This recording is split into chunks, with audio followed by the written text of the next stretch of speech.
9.488. 9.488? Alright, let's see if you're right. What's the degrees of freedom here? 4. The gas. And I want 0.05, right? And what's really nice about this chart, one nice thing is that's critical score down here, and that's critical score up there. And we always want the critical score up there.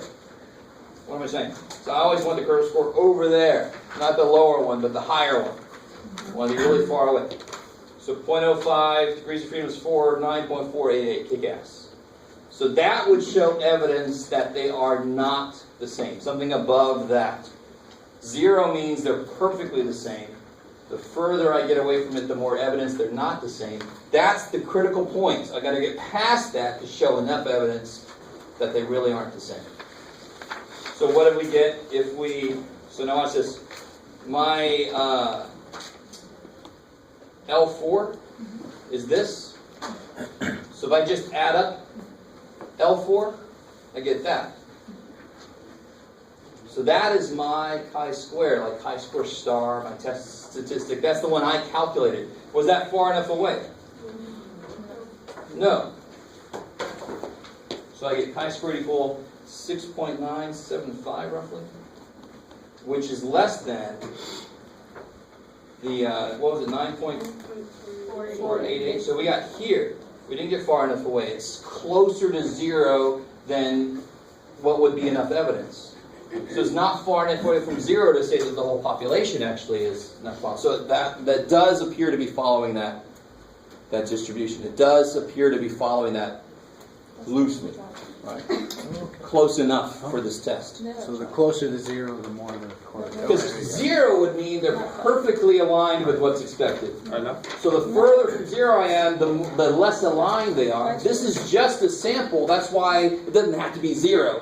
You don't go, well, they are different. Look, they're different. No, it has to be so different. And how different? 9.488. Did we get that far? No.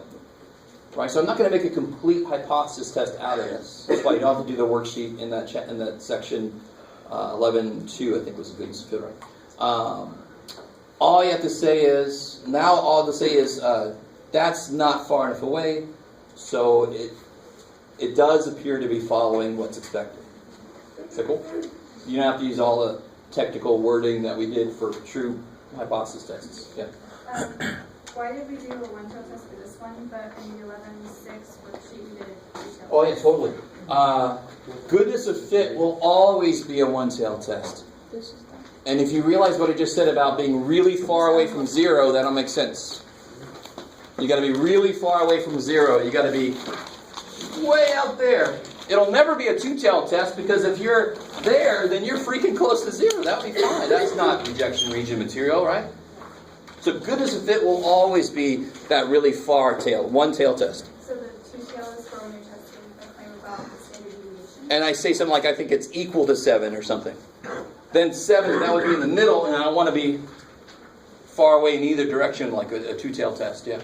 Or I could have, I think it's less, which means it'd be that way. I like it. Kick ass. So those are, there's nowhere near enough time at the end of the semester, obviously, to get into the details about why those two seemingly different situations use the same distribution. But they do, which is nice. I just have to use the right number of tails in the right place, depending on what test I'm doing. Right? So this, the goof, the goodness of fit, will always be one tail, really far away. And if you just understand the idea, if it's 0, it's perfect.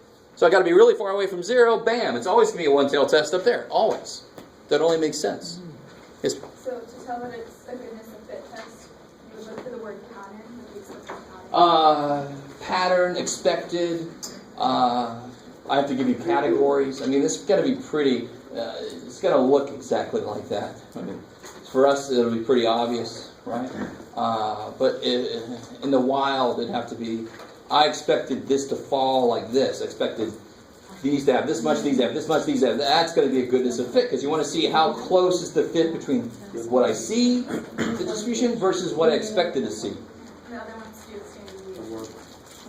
Yeah, the other one's going to be much more sounding like a normal hypothesis test, just talking about a standard deviation. All right? So we'll do that kind next, I think. All right, so how'd that go? Is that all right? Sort of. And I desperately had to get at least this far in the book, because if any of you guys are going into psychology or some business or something, chi-square is used all over the place. And like 11.3 we didn't get to, but I talked a little bit about it. Once you understand this, it kind of builds on that. It's not that far away from this. So let's see. Let's do this one next. Let's do, of course you don't have to do this. It's whatever the hell you want to do. Let's do this one next, number 9. 9 part B, because it uses chi-square. Let's stick on this chi-square idea for right now. 9 part B. And please notice 9b is only talking about the men. So for 9b, I don't care about the data about the women. So don't freak out.